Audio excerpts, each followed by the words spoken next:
en la primera carta de Pedro, en el capítulo 1, versículo 1. Y vamos a estar viendo por ahí algo.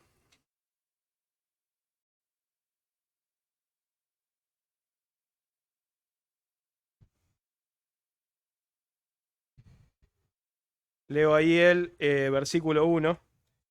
Dice así: Pedro, apóstol de Jesucristo, a los expatriados de la dispersión en el Ponto, Galacia, Capadocia, Asia y Bitinia. Después quédense con la Biblia ahí porque vamos a seguir mirando en 1 de Pedro 1. Pero el domingo pasado, en la prédica de Marcos sobre Filipenses, terminamos el culto terminamos el mensaje viendo cómo la causa de gozo de los hijos de Dios no es cosas extraordinarias que puedan pasar en nuestra vida, como les había pasado de ellos, de que los espíritus se les sujetaban, sino como también cerraba el versículo 3 de Filipenses 3, hablando del hecho de que nuestros nombres están escritos en los cielos. Y sin duda, por ahí tiene que estar puesto nuestro gozo. Pedro está hablándole en este momento a gente donde su gozo podía estar sufriendo algún cimbronazo. Porque dice acá este versículo 1 que ellos eran expatriados de la dispersión y nos menciona ahí un montón de ciudades. Y generalmente cuando alguien vive alguna situación así, yo me pongo a pensar, ahora antes de arrancar, recordaba cuando, creo que fue hace 1 o 2 años, un hermano de la iglesia que es chofer de ómnibus, es chofer, era parte de una cooperativa, entonces eso es trabajo seguro hasta que se jubile en Montevideo, y quedó sin trabajo, no sé bien qué pasó y quedó sin trabajo. No sé, debe haber bajado como 20 kilos, porque todo lo que moviliza las cosas que a veces nos hacen sentir seguros, sin duda que desarma, ¿no? Y en el caso de esta persona, y en el caso de estas personas que están recibiendo la carta, se les moviliza todo, ¿no? Se les moviliza la familia, evidentemente su situación laboral, la casa donde viví quizás un montón de años, a ser quitado de mi nación, de la nación de la que he sido parte, para tener que generar a partir de esto nuevas identidades. El final de la historia, para nosotros como cristianos, es que nuestra identidad no está establecida ni en nuestro trabajo, ni en nuestra familia, ni está establecida en nuestra posición laboral. Vieron que a muchas veces le preguntan, te preguntan el nombre, sí, yo soy Javier, y generalmente lo que viene a continuación es de qué trabajo. Y muchas veces terminamos estableciendo nuestra identidad en función de nuestra profesión, en función de nuestra familia. Por ejemplo, yo soy Javier, hijo de Antonio, en función de nuestra identidad nacional, o sea, de qué país somos, cuando en realidad nosotros somos de una nueva nación, que es la patria celestial, tenemos una nueva familia y tenemos la honra más grande que puede tener alguien, que no es ni ser presidente de la República, ni ser dueño de tal empresa, ni ninguna cosa de esa, ni tener un título profesional, sino el privilegio de ser hechos hijos de Dios. No sé qué bases bíblicas sobre esta identidad tenían los receptores de la carta, pero sí podemos ver a través de Pedro, digamos, estableciendo como una primera capa, cómo enfrentar las pruebas y cómo enfrentar estas duras pruebas, pero miremoslo más arriba. Estos no son los consejos o sea, están lejísimos ser los consejos de Javier, porque estos son los que encontré en 1 de Pedro capítulo 1, o sea que no son míos, pero tampoco son de Pedro, sino que Pedro escribió siendo inspirado por el Espíritu Santo, y como tal son los consejos del Espíritu Santo para enfrentar situaciones, en este caso de pruebas, y vamos a ir viendo cómo lo hace. A mí sinceramente este primer capítulo de 1 de Pedro me maravilla, y espero que eso también pueda pasar con todos nosotros. En 2 de Pedro capítulo 3 versículo 1, si tienen ahí marcado 1 de Pedro, no pierdan, porque es solo un versículo. Pedro dice: Amados, esta es la segunda carta que os escribo, y en ambas despierto con exhortación vuestro limpio entendimiento. Pedro escribe 2 cartas, las 2 cartas tienen el mismo auditorio, y las 2 cartas tienen el mismo propósito. Si bien lo que escribe en 1 de Pedro y lo que escribe en 2 de Pedro es bastante distinto, dice que acá las 2 cartas fueron escritas a gente que buscaba al Señor, que tenía un limpio entendimiento, dice este pasaje, pero que sin embargo Pedro entendía que ese entendimiento limpio necesitaba ser despertado. Y entonces dice acá que en ambas cartas despierta con exhortación nuestro limpio entendimiento. Tratar este tema no asume que los que estamos aquí presentes tengamos algún error. Acá no lo asume Pedro y de hecho lo menciona en 2 de Pedro también en otros textos. Pero sí parte de la base de que nosotros hay cosas que sabemos, probablemente todo lo que les vaya a decir para la amplia mayoría de ustedes no haya nada nuevo. Pero como dice también en Filipenses, cuando, a ver si lo... estaban viendo el final de Filipenses 3 y el principio de Filipenses 4, pero en el principio de Filipenses 3 dice, Pablo dice, a mí no me es molesto el escribiros las mismas cosas y para vosotros es seguro. O sea, Pablo no tenía problema en repetir y quizás lo que yo vaya a decir también pueda ser repetido para muchos, pero justamente el tema de tener que ir y volver a la palabra de Dios es lo que cumple el propósito que dice acá de ser exhortados para que sea despertado nuestro limpio entendimiento. ¿Qué es lo que vamos a estar viendo hoy? Vamos a estar viendo 4 cosas, que es el orden que sigue Pedro para poder trabajar en la identidad de estos hermanos. Y no es que no vaya a dar los 5 capítulos de Primera de Pedro, porque no tenemos tiempo, bueno, también, pero hay un punto en el que corta Pedro con dar como esta introducción general a lo de las pruebas y después empieza a enfocar aspectos particulares. Y hasta ese corte es que nosotros vamos a estar viendo 4 cosas. Lo que hace Pedro es mostrar el cuadro general, ¿sí? Este va a ser el primer punto. Después, cómo apropiarse de ese cuadro general. Después, qué pasos dar como cristianos. Estamos hablando todo para enfrentar las pruebas. Y cierra de alguna manera este punto enseñando y reafirmando cuál es la identidad que nosotros tenemos como cristianos. Entonces es ver el cuadro general, ver cómo apropiarnos de ese cuadro general, qué pasos dar como cristianos en función de estas pruebas y cuál es nuestra identidad. El cuadro general lo empezamos a ver en el versículo 2. Dice, elegidos según la presciencia de Dios Padre, en santificación del Espíritu, para obedecer y ser rociados con la sangre de Jesucristo, gracia y paz os sean multiplicadas. Y acá lo primero que tenemos que ver cuando aparece esta palabra elegidos es que esto no sucede porque Dios está improvisando, ¿sí? Esto sucede porque Dios tiene propósitos. Y nosotros entonces, quiero que nos pongamos en la mente la situación de los receptores iniciales de esta carta. Son gente que está sintiendo que les pasa un accidente. Están siendo quitados de su nación. Pueden llegar a empezar a tener dudas de si hay algún propósito detrás de que esto pase. Y creo que quizás en algún revés en nuestra vida, quizás en el primer cimbronazo, también nos puede haber pasado a nosotros de decir, ¿por qué pasa esto? Y a veces en el por qué, antes de ponernos a pensar de qué propósito tendrá Dios, empezamos o quejarnos de alguien, ¿sí? Generalmente, por ejemplo, si me echaran del trabajo, capaz me quejo de mi jefe, y empiezo a pensar de que estas cosas, como si no estuvieran sujetas al control soberano de Dios, son cosas que me están pasando y empiezo a no entender por qué, y entonces donde asienta las bases Pedro, inspirado por el Espíritu Santo, es en el hecho de que las cosas que tienen que ver con nuestra vida no suceden por improvisación, sino por el perfecto diseño de Dios, ¿sí?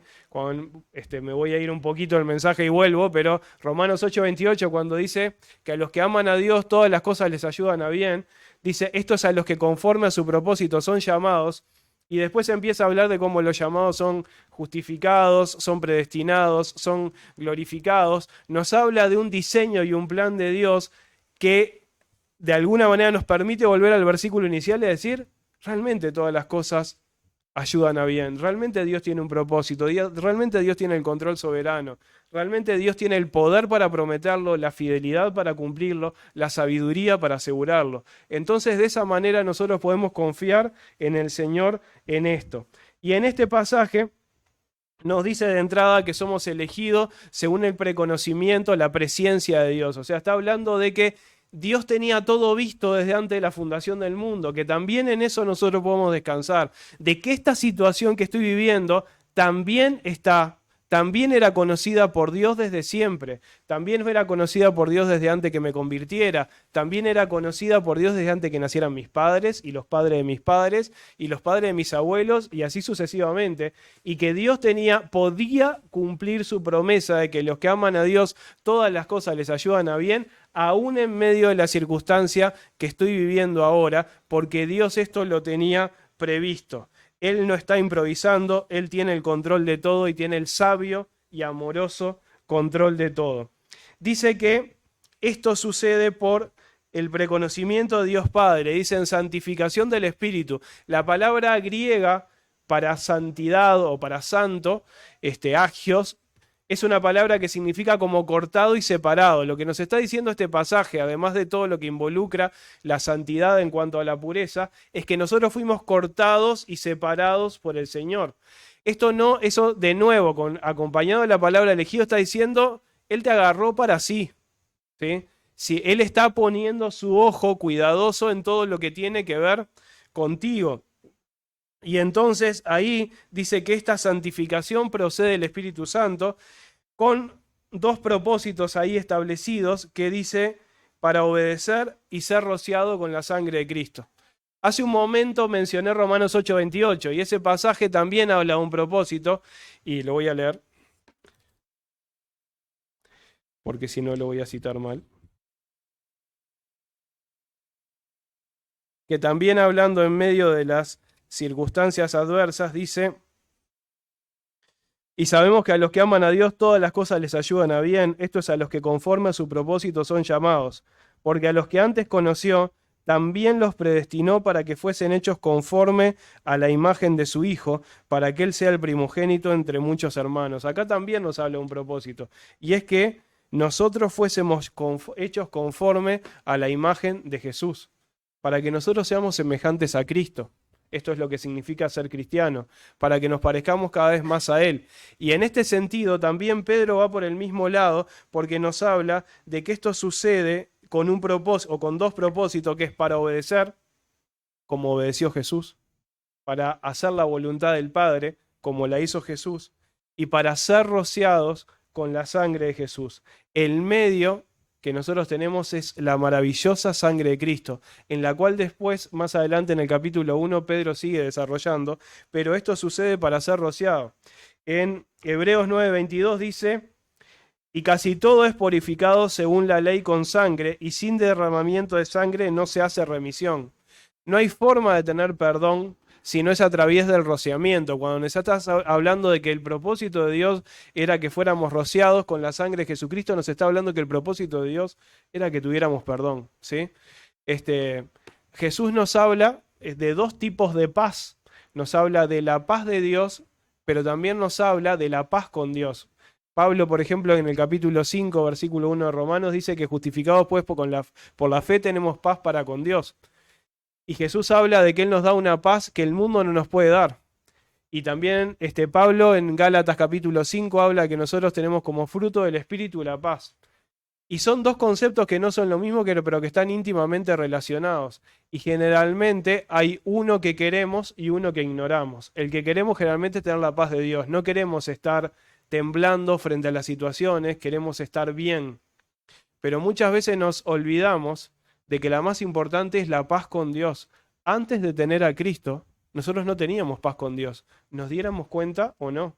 Nosotros éramos enemigos de Cristo. Y siendo que nos habíamos parado desde ese lugar, Jesucristo murió en esa cruz, pagó por nuestros pecados y su sangre, este rociamiento de la sangre nos lavó para que nosotros tuviéramos perdón, para que nosotros estuviéramos en paz con Dios, ¿no? ¿Cuántas veces quizás estar en alguna situación donde alguien pueda estar enojado conmigo, me puede resultar perturbador y capaz que termino pasando por alto de que mi forma de actuar no está siendo agradable a Dios?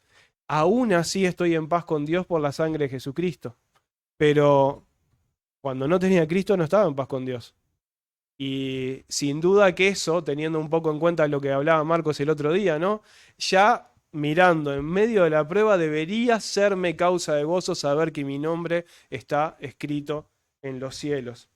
Primera de Juan 1:7 dice, pero si andamos en luz, como Él está en luz, tenemos comunión unos con otros, y la sangre de Jesucristo, su Hijo, nos limpia de todo pecado. La sangre de Jesucristo, su Hijo, nos limpia de todo pecado. Entonces fuimos elegidos, santificados, y esto con el propósito de ser semejantes a Jesús. Sigue presentando el cuadro general Pedro en los versículos 3 y 4 que dice, bendito el Dios y Padre de nuestro Señor Jesucristo, que según su grande misericordia nos hizo renacer para una esperanza viva por la resurrección de Jesucristo de los muertos, para una herencia incorruptible, incontaminada e inmarcesible, reservada en los cielos para vosotros. Este texto arranca con una expresión de adoración. Si alguno después lo busca, Efesios 1:3, es casi exactamente las mismas palabras, pero en boca de Pablo, que también cuando va a presentar el plan precioso de Dios hasta el versículo 14, no puede otra cosa que evocar a la grandeza de Dios y decir, bendito el Dios y Padre de nuestro Señor Jesucristo. Ojalá, frente a cualquier situación y ojalá cada vez que nos presentemos frente a la palabra de Dios, lo primero que surja en nuestros corazones sea adorar a Dios como lo hace Pedro. Y dice que según su grande misericordia, o sea que el motor de todo lo que tiene que ver con lo bueno que hay para nosotros, tiene que ver, nace del corazón de Dios y nace del corazón misericordioso de Dios, y dice que lo hace por medio de regenerarnos, por medio de que estos que fuimos escogidos según su presciencia, de estos que fuimos rociados por la sangre de Cristo, de estos que fuimos también santificados por el Espíritu Santo, también acá dice que hemos renacido, de que fuimos hechos nuevas criaturas, como dice 2 Corintios 5:17. Las cosas viejas pasaron, todas son hechas nuevas. Y en el versículo 16 de ese texto también nos dice que si a alguien, dice, conocíamos según la carne, aun si a Cristo conocimos según la carne, ya no lo conocemos así. Ya el vecino, el vecino que pone la música a las 5 de la mañana al lado de casa, por decirlo de alguna manera, o aquel que me pueda resultar molesto en alguna cosa, ya no es ese vecino molesto, es alguien necesitado de Cristo a quien le tengo que predicar el Evangelio. Hace un ratito Julio nos hablaba y nos decía, el que está sentado al lado tuyo es tu hermano en Cristo por toda la eternidad. Y nosotros a veces nos terminamos enganchando en cuestiones que puedan ser bien puntuales, cotidianas, y donde perdemos el sentido más amplio de las cosas, y por eso es necesario que Pedro, inspirado por el Espíritu Santo, nos presente el cuadro completo, y acá nos diga, ustedes los santificados, ustedes los rociados por la sangre de Cristo, ustedes los elegidos de Dios el Padre, son también renacidos y tienen en consecuencia a eso que pensar de una nueva manera y vivir de una nueva manera, porque las cosas viejas pasaron, he aquí todas son hechas nuevas. Y dice que este renacimiento nace por la misma obra de la resurrección de Jesús. Jesús resucitó mostrando el poder de Dios, mostrando el cumplimiento del pacto de Dios en la cruz, pero también resucitó para darnos la esperanza de una vida nueva, y de esa manera nosotros dice acá que fuimos renacidos para vivir de acuerdo a una esperanza viva. Primera Juan capítulo 3, versículo 3 dice que el que tiene esta esperanza en él se purifica a sí mismo, así como él es puro, ¿no? ¿Y cuántas veces nosotros pretendemos tener alguna clase de pureza, teniendo, digamos, alguna virtud moral, pero nuestra vida no necesariamente está todo el tiempo sujeta a esa esperanza? Y sin duda que en medio de las pruebas es súper necesario que nosotros podamos tener muy viva y muy presente el hecho de que tenemos, si estamos en Cristo, una esperanza segura. Y si nos ponemos a mirar a lo largo de todo el Nuevo Testamento, el consuelo que generalmente nos da la palabra de Dios está basado en esto. Primera Tesalonicenses 4:18 dice, alentaos unos a otros con estas palabras. Y en ese texto, del 13 al 17, está hablando sobre la segunda venida de Cristo, sobre el hecho de que los que estén en Cristo vivo van a ascender y los que estén en Cristo muerto en ese momento van a resucitar.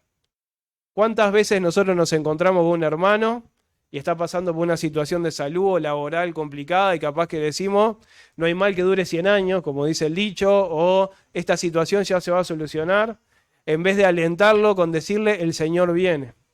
Y capaz que a mí, créanme que si alguno viene y me dice en medio de una situación que estoy enganchado con mi aflicción y me dice el Señor viene, internamente me va a quedar bastante más enojado con mi hermano, porque yo sigo capaz que enfrascado en esto. Pero la única posibilidad de que mi entendimiento sea renovado en medio de la prueba es reconocer la esperanza en Cristo. Seguramente es más cómodo decirle a mi hermano, ya vas a salir de esta, que decirle el Señor viene, porque capaz que eso no es lo que está esperando recibir, pero lo que el Señor siempre hace con nosotros es sacar nuestra mente de nuestra realidad presente a llevarnos al cuadro más amplio. Y esto es lo que está haciendo Pedro en este texto. Está diciendo, en medio de la prueba no le dice ya van a salir de esto, ni ya van a volver a su tierra, ni nada de eso, sino que les dice, en medio de este problema, ustedes son los expatriados de la dispersión, pero lo que necesitan recordar es que fueron elegidos, lo que necesitan recordar es que fueron santificados, lo que necesitan recordar es que son renacidos, y lo que necesitan recordar es que son renacidos para una esperanza viva por la resurrección de Jesucristo de los muertos. El versículo 4 dice que esta esperanza es una herencia, y esto también es bastante importante. ¿Qué hacemos para heredar algo? Nada. ¿Qué es lo que se necesita? Salvo alguno que quiera matar al que le herede algo, es la única. Exactamente, no va a depender de nada de lo que yo pueda hacer, depende del que me va a heredar. Entonces, ¿qué hacemos nosotros para recibir la herencia del Señor? Nada, es dado por gracia. Y dice que esta herencia no se puede corromper, es incorruptible. No tiene ninguna clase de contaminación, es incontaminada. No es como puede pasar con todas las cosas perecederas de esta vida, y particularmente Pedro nos va a enseñar sobre algunas de las cosas perecederas al final del capítulo 1, cuando exaltando la palabra de Dios dice que toda carne es como hierba y toda la gloria del hombre es como la flor de la hierba. Dice que la hierba se seca y la flor se cae. Y de este mismo lado nos dice que la herencia que nos espera a nosotros es inmarcesible, inmarchitable. ¿Sí? No es como las plantas que también en un momento puede tener su flor gloriosa y vuelve a caer y así sucesivamente, sino que lo que tenemos no se va a marchitar ni siquiera por nuestro buen desempeño o nuestro mal desempeño como cristiano, porque esto depende de su gracia y su misericordia. No depende de la situación presente de haber sido un expatriado de la dispersión, sino que depende de la promesa del Señor, que es firme y segura. Sin duda que hoy nos podríamos ir solo con esto, porque entiendo que con este texto que Pedro nos dejó en estos primeros 4 versículos, ya tenemos un montón de cosas que están afirmadas acerca de nuestra identidad y también acerca de este cuadro general. Pero Pedro ahora, después de haber dado el cuadro general, marca un cuadro más actual dentro de ese panorama más amplio para los hermanos que recibieron esta carta.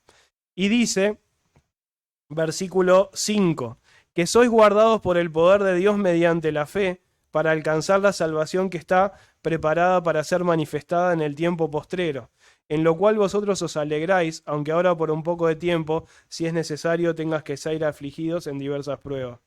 Dice que somos guardados por el poder de Dios. ¿Sí? El poder de Dios se manifiesta aun cuando nosotros no lo vemos. Seguramente hay momentos en que nosotros no lo estamos viendo, pero el poder de Dios se está manifestando. Nos puede estar haciendo esperar, y si nos hace esperar es porque a los que aman a Dios todas las cosas les ayudan a bien. Él está haciendo lo que es necesario para nosotros. ¿Cuántas veces nosotros nos preguntaríamos, en una vida tan productiva como la del apóstol Pablo, y tan llena de la predicación del Evangelio y en esa convicción, qué sentido tiene que ese hombre pase años preso? Bueno, el sentido lo tenemos hoy, porque buena parte de lo que tenemos escrito en el Nuevo Testamento fueron epístolas carcelarias de Pablo, o sea, cartas escritas mientras estaba preso. Uno diría, ¿qué impacto podía tener en ese momento? Pablo sigue teniendo impacto 2000 años después por cosas que sucedieron en un momento que nosotros no le hubiésemos visto sentido. ¿Qué sentido tenía que muriera Esteban un siervo del Señor que estaba caminando por la fe de una manera tremenda y que en los últimos momentos de su vida hizo una predicación increíble, recorriendo toda la historia del Antiguo Testamento y siendo tremendamente duro pero preciso con aquellos que recibieron el mensaje que eran de los religiosos judíos. Bueno, una de las cosas que pasa con la muerte de Esteban es que había un muchacho llamado Saulo que estaba teniendo la ropa y que, aunque en ese momento era un perseguidor de los cristianos, tenía muy claro que los cristianos verdaderos vivían con convicción el tema de la muerte por Cristo, y eso seguramente haya sido impacto para después entender cuál era la clase de compromiso que tenía que asumir con Jesús una vez que se convirtió. Entonces hay veces que nosotros no entendemos, pero el poder de Dios se está manifestando. El asunto es que la razón, el motor, es el poder de Dios, pero el medio que Dios eligió para que nosotros seamos guardados es algo que está en nosotros. Que está en nosotros, como dice Efesios 2:8, por gracia de Dios, que Él lo produce en nosotros, y es la fe, que también dice en Gálatas 5, que es fruto del Espíritu Santo, que también dice en Romanos 17, que viene por el oír y el oír por la palabra de Dios. Pero es la fe, y dice que esta fe, o sea, nosotros no podemos pensar de que yo estoy guardado porque tengo fe. No, yo estoy guardado porque Dios tiene poder. Y estoy guardado porque Dios tiene poder, y en su manifestación de poder, Él me da esta herramienta preciosa que sin duda debe ser pulida, que sin duda debe crecer y que va a crecer a través del ejercicio. Esta fe dice que fue dada para alcanzar la salvación que está preparada para ser manifestada en el tiempo postrero. Y como Pedro, que primero nos llevó a la cruz, ¿no? Hacia atrás, nos llevó a la presencia de Dios, nos llevó a la vida presente en la santificación y después nos llevó al futuro en la herencia, vuelve a hacer lo mismo ahora y nos dice que en el tiempo presente nosotros recibimos la fe para alcanzar una salvación que es presente, pero que será manifestada en su plenitud en el futuro, dice, en el tiempo postrero. Y acá viene un desafío, y yo diría que Pedro no exhorta a su auditorio respecto a esto, pero sí mi intención es hacernos reflexionar a nosotros en esto. Dice, en lo cual vosotros os alegráis. ¿Es la salvación del Señor la causa de nuestro gozo en medio de las pruebas? Es el momento en el cual nosotros despertamos, miramos un poco hacia atrás o nos paramos un poco de atrás, miramos no como una cosa gigante lo que estamos viviendo, sino como una cosa gigante el cuadro completo de Dios, y eso nos lleva a gozarnos en el Señor.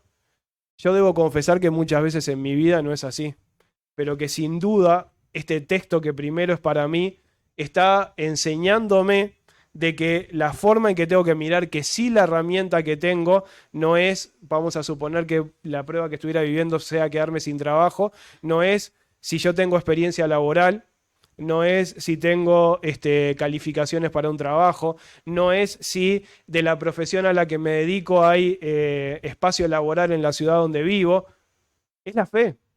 Acá está diciendo que para enfrentar las situaciones, por lo que soy guardado, es por el poder de Dios mediante la fe. Que está, dice, y entonces acá lo que me plantea es que el auditorio, Pedro estaba convencido que se alegraba en esta salvación. Dice, aunque ahora por un poco de tiempo, si es necesario, tengáis que ser afligidos en diversas pruebas.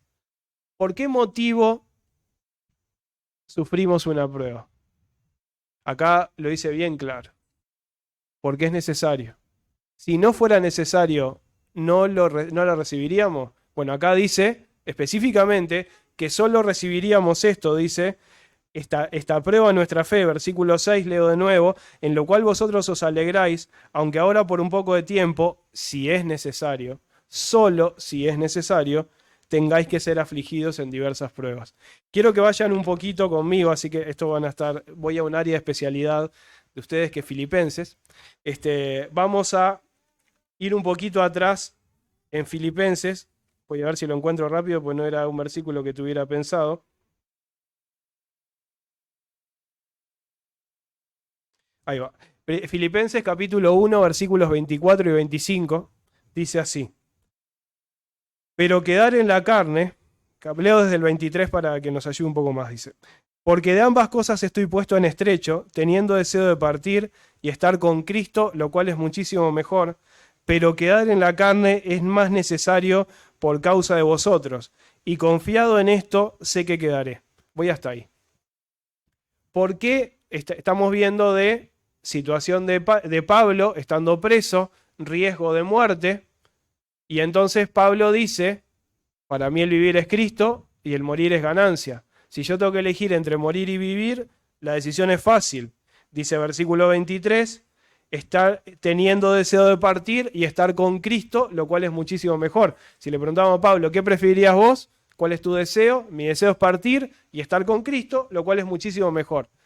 Pero hay un pero respecto a esta vida. No es que mis hijos, no son mis nietos, no son mi profesión, no es terminar de pagar la casa, no es ninguna de esas cosas, sino que lo que dice Pablo es que el sentido de permanecer en la vida presente va a un lado, va por el lado de lo que planteaba Julio en cuanto a que somos hermanos, dice acá, pero quedar en la carne es más necesario por causa de vosotros. Y dice, y confiado en esto, que este es el sentido por el cual leí este pasaje, sé que quedaré. Pablo está absolutamente seguro que en ese momento él no se va a morir. No nos dice, porque César ahora me mira con buenos ojos, o alguno de los procuradores romanos en manos de los cuales él pudiera estar en ese momento.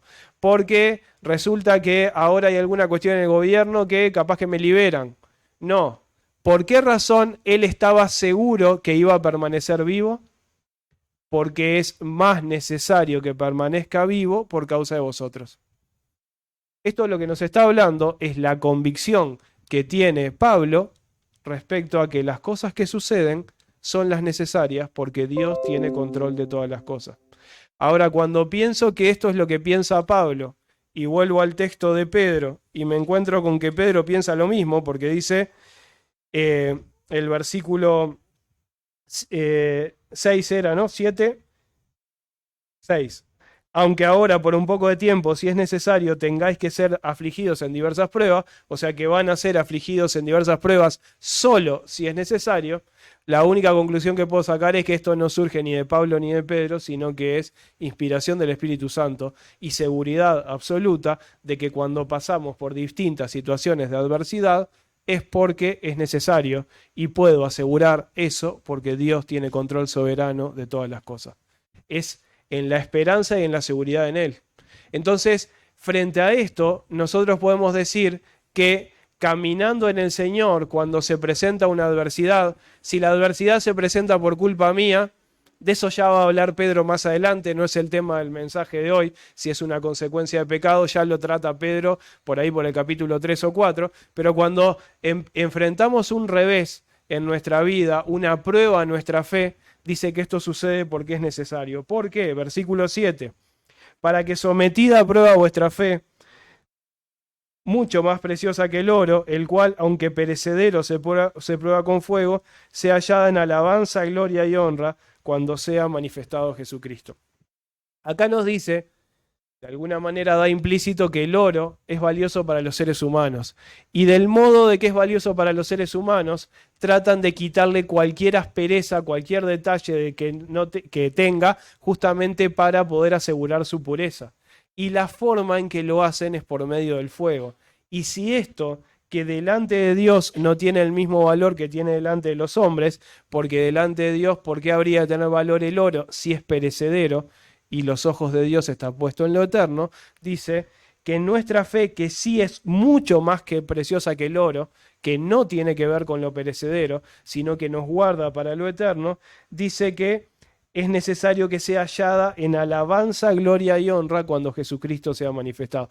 Es necesario, si mi corazón es como el de Pablo cuando dice en 2 de Corintios capítulo 5, por ahí por el versículo 10, que procuramos, ausentes o presentes, serle agradables, si mi sentido tiene que ver con lo que vimos del propósito en todo este texto que nos llevaba, digamos, al clímax de ser semejantes a Jesús, si esa es mi expectativa, entonces en lo que debo estar centrado es en el hecho de que mi fe crezca y mi fe crece de acuerdo a la necesidad, en medio de ser afligido por diversas pruebas, con un propósito de que sea hallada esta fe en alabanza, gloria y honra cuando sea manifestado Jesucristo. ¿Sí?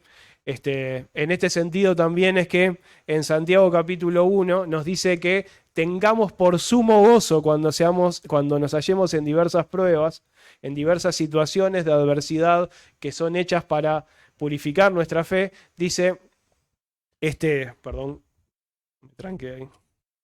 Dice el versículo 3, sabiendo que la prueba de vuestra fe produce paciencia, y después habla de cuáles son los pasos que nosotros tenemos que dar en medio de esto. Pero nos plantea ese texto de que tiene que sernos de sumo gozo en esto, porque el Señor produce una virtud que hace crecer nuestra fe, en este caso la paciencia, y a través de esto nosotros podemos crecer en el Señor a tal punto de que en el versículo 4 dice que si la paciencia tiene su obra completa, nosotros seamos perfectos y cabales sin que nos falte cosa alguna. O sea, plenamente desarrollados en Cristo, realmente semejantes a Cristo. Y la promesa de Santiago, un tercer autor bíblico, también está alineada a que en medio de las situaciones donde somos afligidos por la prueba para que sea purificada nuestra fe, es que somos hechos más semejantes a Jesús.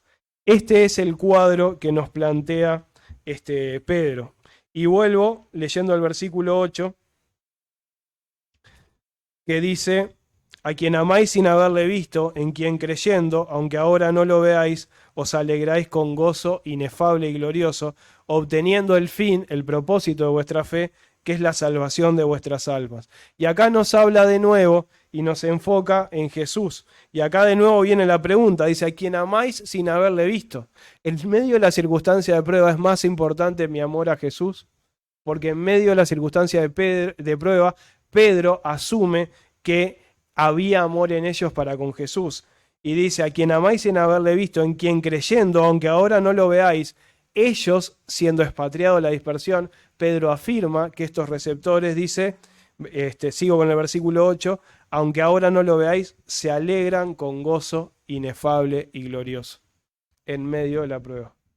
Y sin duda, ¿cómo podríamos no gloriarnos? Porque ese es el momento en el que nuestra fe crece, nuestra semejanza a Cristo crece, nuestra esperanza crece a través de lo que nosotros estamos leyendo. Salté unos versículos y vamos al... primero quiero cerrar esto con... A ver un segundito. Dice... Esto lo voy a saltear. Dice, entonces, mirando el cuadro general, podemos ver de que Pedro va desde el principio de los tiempos, en el preconocimiento de Dios, hasta el final de los tiempos en nuestra herencia, y nos habla como escogidos, santificados, perdonados, regenerados, preservados, protegidos, herederos y apasionados en el gozo en el Señor y en el amor al Señor. Todo esto sucede por su misericordia, por su amor, por su sabiduría, por su poder, por su fidelidad. Mediante la sangre de Cristo vimos, mediante la resurrección y mediante la fe. Y lo que hace Pedro es invitarnos a adorar, a agradecer, a amar, a gozarnos, pero también a poder estar mirando este cuadro, que es lo que necesitamos para poder enfrentar las pruebas. En el versículo 13 nos habla de la apropiación. Créanme que este era el punto más largo, así que no es que voy a demorar mucho más. El versículo 13 dice: por tanto, ceñid los lomos de vuestro entendimiento, sed sobrios y esperad por completo en la gracia que se os traerá cuando Jesucristo sea manifestado. Lo primero que nos está indicando Pedro acá es que lo que nosotros tenemos que hacer viendo este cuadro general es pensar. Lo primero que nos dice es, no divaguen. ¿Cuántas veces nuestra cabeza se va para cualquier lado? Y ceñir los lomos era lo que hacían ellos con sus ropas largas tipo túnica, y se ponían alguna clase de cinturón para ponerse en acción. Y acá nos habla de ceñir los lomos del entendimiento, o sea que nuestra mente esté ceñida de esta manera. ¿Y cuántas veces nosotros dejamos que la mente se vaya para donde quiera? Y hay que agarrarla y llevarla a la palabra de Dios. Entonces dice... Miren a Pedro, ¿no? Nosotros vemos a Pedro en los evangelios generalmente siendo un tipo de acción, y después de haber tomado 12 versículos de explicación sin ninguna exhortación, ¿sí? sin ninguna exhortación, todo lo que habló fue enseñanza en los primeros 12 versículos. En el versículo 13, el primer mandamiento que da es: ciñan los lomos de su entendimiento. Pedro está hablándonos de tener control de nuestra mente, de que nuestra mente no se vaya para cualquier lado, sino de que nuestra mente vaya a la verdad de Dios. Sean sobrios, segundo mandamiento de Pedro, o sea, no nos dejemos vencer por ninguna clase de apasionamiento mundano, carnal, y que sin duda en las situaciones difíciles es para donde se nos puede ir la cabeza. Dice: y esperen por completo en la gracia que se les traerá cuando Jesucristo sea manifestado. ¿Cuántas veces nuestra esperanza es que nuestro problema se resuelva?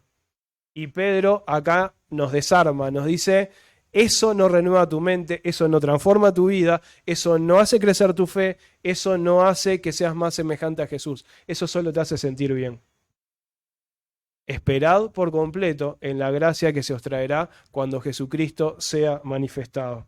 El segundo punto en cuanto a la apropiación, el primero era en cuanto al pensamiento, el segundo en cuanto al deseo. Versículos 14 al 16 dice: como hijos obedientes, no se conformen a los deseos que tenían antes estando en su ignorancia, sino como aquel que os llamó es santo, sean santos también ustedes en toda su manera de vivir, porque escrito está: sean santos porque yo soy santo. Varios de los que están acá, que los conozco, sé que son creyentes de hace mucho tiempo, pero también sé que hay otros que seguramente sean creyentes de hace menos tiempo. El que es creyente de hace menos tiempo, en esto que voy a comentar, tiene una ventaja. Acá dice: ¿cómo es que yo puedo vivir en santidad? ¿Cómo es que puedo ser santo como Él es santo? El versículo 14 nos prepara para eso. Dice: como hijos obedientes, no se conformen, o sea, no tomen la forma de los deseos que tenían antes cuando eran ignorantes. Si yo tengo 45 años y por la gracia de Dios hace muchos años que soy convertido. Capaz que no puedo mirar los deseos que tenía antes de ser convertido, porque los deseos que tenía antes de ser convertido capaz que era un chupetín o alguna cosa de esa, o sea, era bastante chico. Pero cuando yo puedo mirar mi trabajo, por ejemplo, con la gente con la que convivo todos los días, cuáles son sus deseos. Yo trabajo con alguien yo tengo 45, le dije, tengo un compañero de trabajo con el que almuerzo todos los días, que tiene 36, y verlo a él es una muestra me hace acordar de Eclesiastés, porque tiene todos los detalles es alguien que es brillante, es muy... tiene un puesto laboral muy alto en la organización en la que estamos, tiene tremendos estudios y todo ese tipo de cosas, y además cumple con todo el manual de lo que enseñan las organizaciones para poder ser feliz, hace ejercicio mucho tiempo por día, dedica tiempo para estar con sus hijos, si se tiene que ir de viaje se va de viaje, hace todo lo que hace a una persona feliz y está pasando por una depresión. Porque sin Cristo no hay nada. Y yo de alguna manera convivo en ese sentido con mi espejo. Si yo quiero mirar desde la lectura esta que dice qué es lo que significa ser santo, qué es lo que significa ser un hijo obediente, me dice que es el que no se conforma a los deseos que tenía cuando era ignorante. O dicho de otra manera, el que no se conforma a los deseos de los ignorantes. ¿Cuáles son los deseos de los ignorantes? Dependiendo de la edad que tengamos, los deseos son distintos, ¿no? Cuando hoy nos encontramos con un hombre que tiene 58 años, si no me equivoco, que ahora que estaban hablando Sergio y Virginia de campamento, también me trajo a memoria de un campamento de adolescentes de la iglesia bautista, de la que participo, y era un campamento de todas las iglesias, y en ese momento eran más o menos 100 adolescentes los que participaban de esos campamentos, y este hombre, recuerdo un día que dijo algo así como: y Javier predica y Joel dirige la alabanza, porque éramos los dos más insoportables del campamento. Y cuando yo estaba en ese momento, a esos 15 años, yo participaba de las actividades de la iglesia. Recuerdo que poco tiempo después de eso iba a la reunión de jóvenes. Todos los sábados le pedía al pastor para hablar por teléfono y arreglaba durante el espacio de la reunión de jóvenes en el teléfono de la iglesia con quienes me iba a juntar para salir a emborracharme en bailes y todo ese tipo de cosas, ¿no? Entonces, cuando yo me ponía a pensar, si yo me pongo a pensar en esa etapa de mi vida, los deseos de ser, vamos a decir, de esta vida ignorante. Gracias.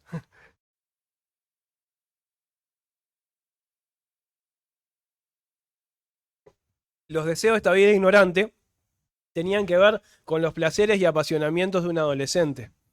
Evidentemente, como les dije, este hombre de 36 años con el que convivo no está soñando con emborracharse, ni con drogarse, ni con ninguna cosa de esa. Hace cosas que resultan mucho más sensatas para la sociedad. Pero sus deseos no están en Cristo. Él no tiene a Cristo, es un ignorante. ¿Y cuántas veces nuestros deseos se parecen a los deseos del mundo? Y no nos pongamos a pensar en los deseos de alguien que quiera del vecino narco. No, pongámonos a pensar en los deseos del buen vecino, del que consideramos, dentro de las etiquetas que les ponemos a los seres humanos, una buena persona, pero que no tiene a Cristo. Es un ignorante. Si mis deseos son como los de él, ¿sí? Yo recuerdo, hace unos años, en nuestra iglesia se reúne los 1 de mayo para pasar el día juntos. Y generalmente el pastor tiene alguna prédica vinculada al trabajo, pero hubo un año, que no me acuerdo por qué motivo, llevó a 2 hermanos a dar testimonio. Y teníamos un hermano, dio el testimonio, es feriante, entonces su trabajo era domingo. No, yo no tiene que ver con si es domingo o no es domingo, no quiero que se me centren en eso, porque hay situaciones laborales y personales que son diversas, no tiene que ver con esto. Pero él tenía la opción de poder trabajar domingo y tenía la opción, por cómo se daban sus dinámicas en la feria, de no hacerlo.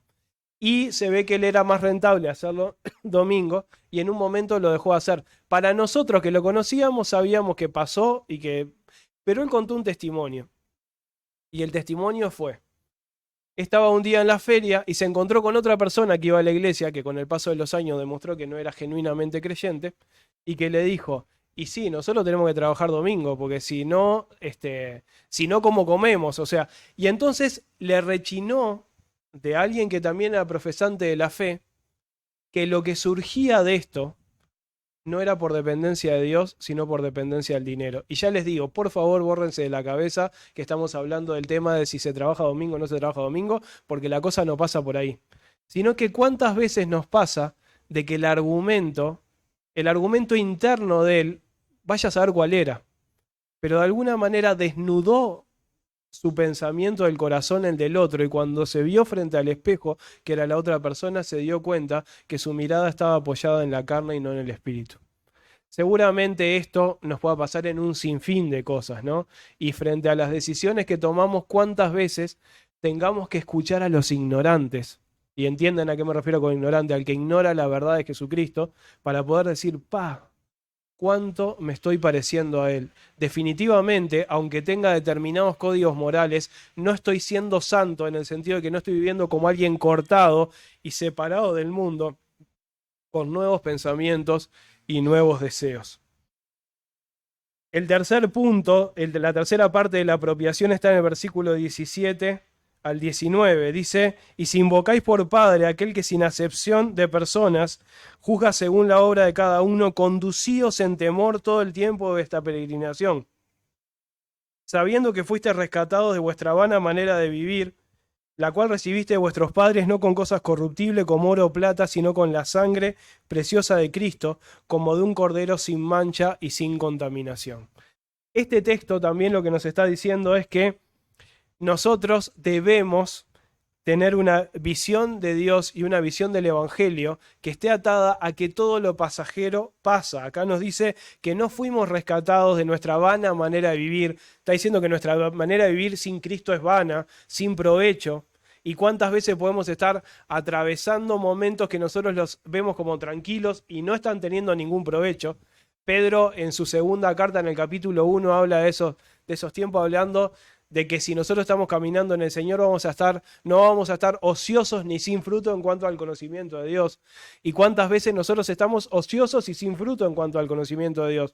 pasando la vida, cumpliendo nuestras rutinas, convirtiendo esto que un poco nos exhortaba Julio al principio, convirtiendo esto en una rutina, en vez de sentir el hecho de la verdadera adoración al Señor y como en tiempos muertos. Y ese tiempo muerto muchas veces es cortado por una adversidad, una aflicción que el Señor pone delante nuestro, y ese es el tiempo que genuinamente vale la pena. Y acá está diciendo que nosotros no fuimos llamados a vivir una vida vana y que fuimos sí rescatados de la vana manera de vivir que tiene el mundo. Y dice que el rescate nuestro no fue con cosas corruptibles que a veces para nosotros tienen tremendo valor como el oro y la plata, sino con algo mucho más precioso que eso, con la sangre preciosa de Jesucristo. Dice, como de un cordero sin mancha y sin contaminación. Entonces esto, siendo tan rico, tiene que hacer en nosotros que realmente tengamos una visión del Señor,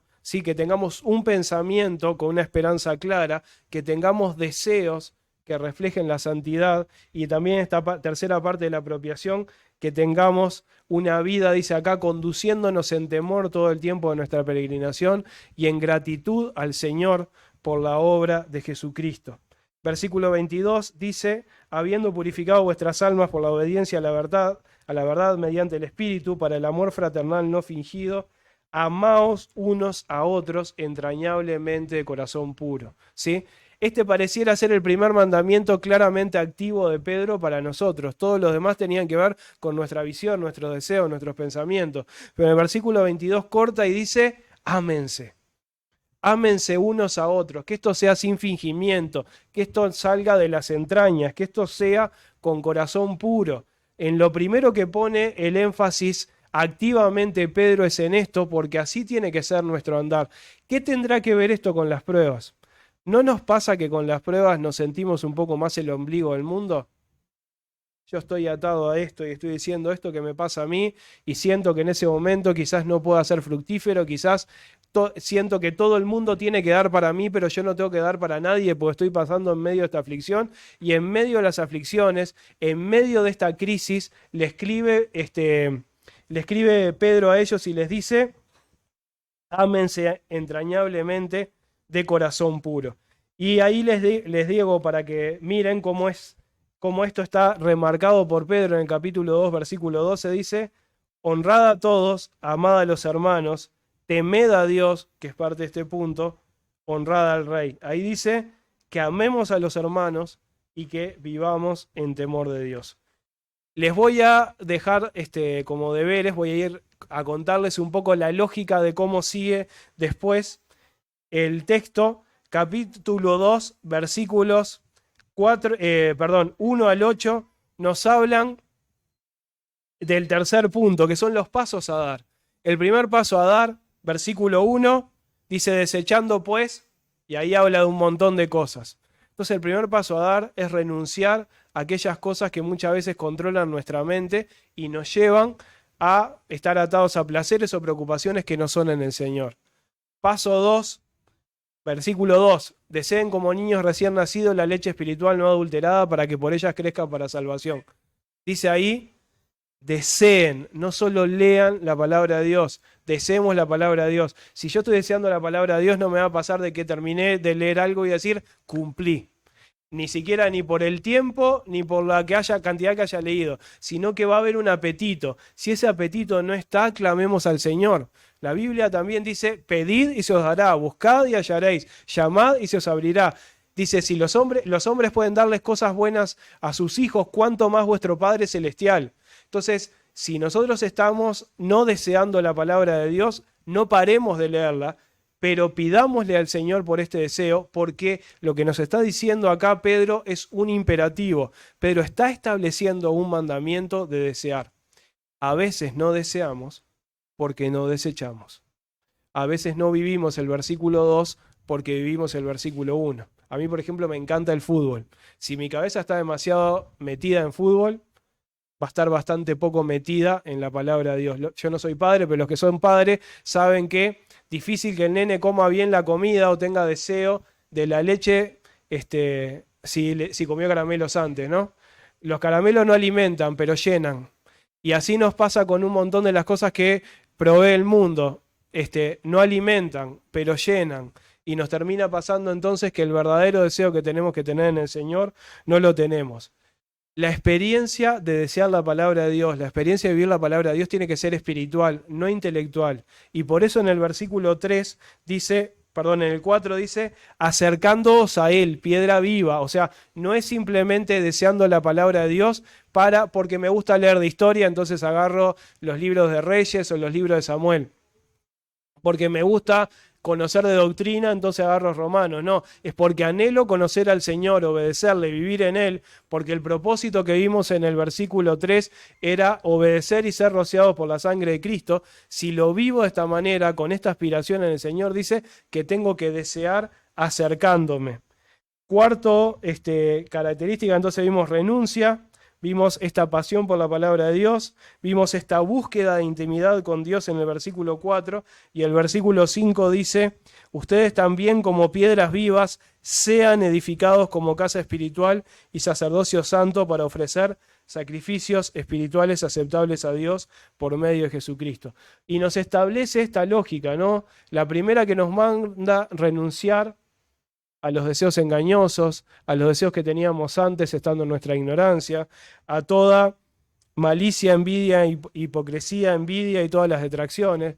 Nos manda desear la verdadera palabra de Dios, nos manda de alguna manera alimentarnos de este cuadro completo de cuál es el propósito de Dios.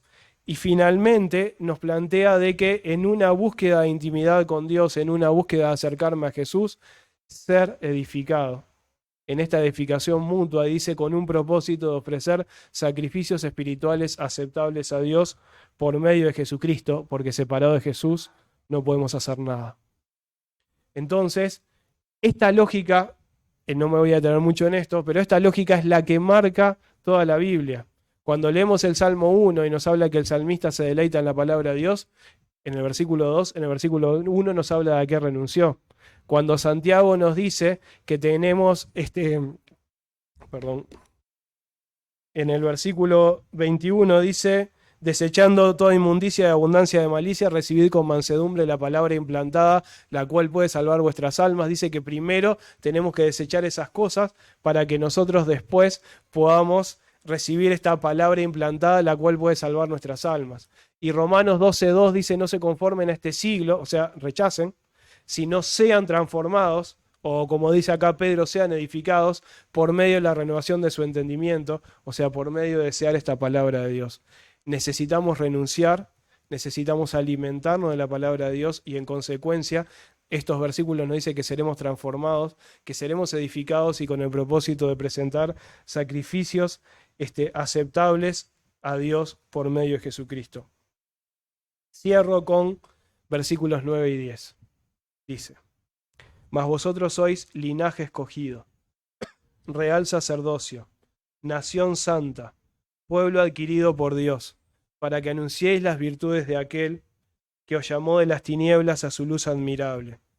Ustedes, que en otro tiempo no eran pueblo, pero ahora son pueblo de Dios, que en otro tiempo no habían alcanzado misericordia, pero ahora han alcanzado misericordia. Estábamos lejos de todo, aunque no lo sabíamos, estábamos en plena ceguera, estábamos destruidos, estábamos condenados, y no hubo ningún mérito en nosotros para que esa situación cambiara, sino la cruz de Cristo, la sangre de Cristo, la gracia de Dios. Estando así, nos dice, ahora son pueblo, ahora han alcanzado misericordia, y desde ese lugar dice que son familia escogida, son sacerdotes y reyes, como dice en Apocalipsis 1. Son una nación apartada por el Señor. Son un pueblo que ha sido adquirido por la sangre preciosa de Jesucristo y termina con el propósito para que anuncien las virtudes de aquel que los llamó de las tinieblas a su luz admirable. Pensemos un segundito en esto. Dios, Padre, Hijo y Espíritu Santo, preexistentes desde la eternidad, se establecen como plan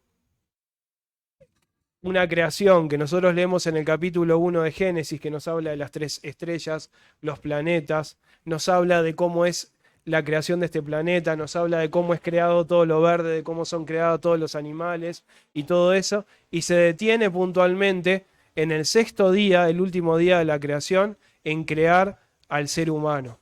Lo expresa con mayor detenimiento y es en lo que se detiene el capítulo 2 para hablar de la creación, hablándonos de que hay una creación especial en nosotros. Respiramos igual que cualquier animal, nos movemos igual que cualquier animal, sin embargo, nosotros tenemos algo que nos distingue. No es esencialmente nuestra inteligencia, nuestra capacidad de razonamiento, ni ninguna cosa de esas. Es que Dios dijo, hagamos al hombre a nuestra imagen. Dios estableció el propósito en su creación de que su imagen fuera manifestada. El hombre desde el principio corrompió esa imagen. Pero hubo un día, unos 4000 años después de Adán y Eva, en que aquel que es la imagen del Dios invisible, el primogénito de toda la creación, vino a esta tierra. Y dice en Hebreos capítulo 1, dice que Dios en su momento se manifestó por medio de los profetas, pero ahora que se manifiesta por medio del Hijo, y presenta a Jesús como el resplandor de su gloria, como la imagen misma de la sustancia de Dios. Y en Jesús, los que somos cristianos, que la palabra literalmente significa pequeños Cristos, somos llamados a seguir manifestando las virtudes de aquel que nos llamó de las tinieblas a su luz admirable. El sentido de nuestra existencia es la semejanza a Jesús, y que esa semejanza a Jesús, que es la manifestación plena de Dios, es lo que se siga viendo hoy. Y para que esto suceda, las adversidades, las pruebas a nuestra fe son claves. Que mirando el cuadro completo que nos presenta Pedro, apropiándonos de él, viendo cómo es transformada nuestra mente a través de los pensamientos, deseos y una visión santa, y entendiendo de que nuestro trabajo en el Señor es renunciar, desear la palabra, buscar la intimidad con Jesús y de este modo ser edificado y ser transformado para presentar sacrificios aceptables a Dios por medio de Jesucristo.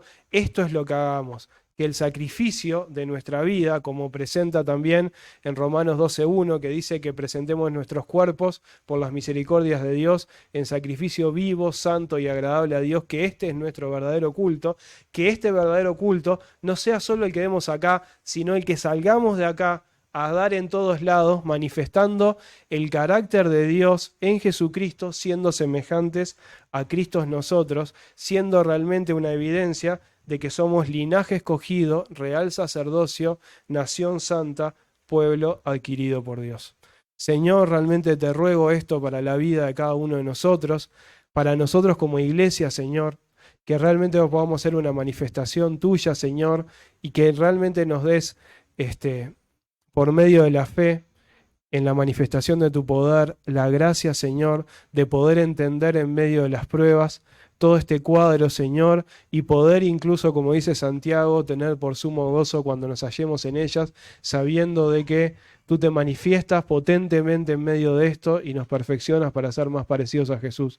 Señor, por favor, te pido por mí, por cada uno de mis hermanos aquí, Señor, que este sea nuestro anhelo permanente. En el nombre de Jesús, amén. Gracias.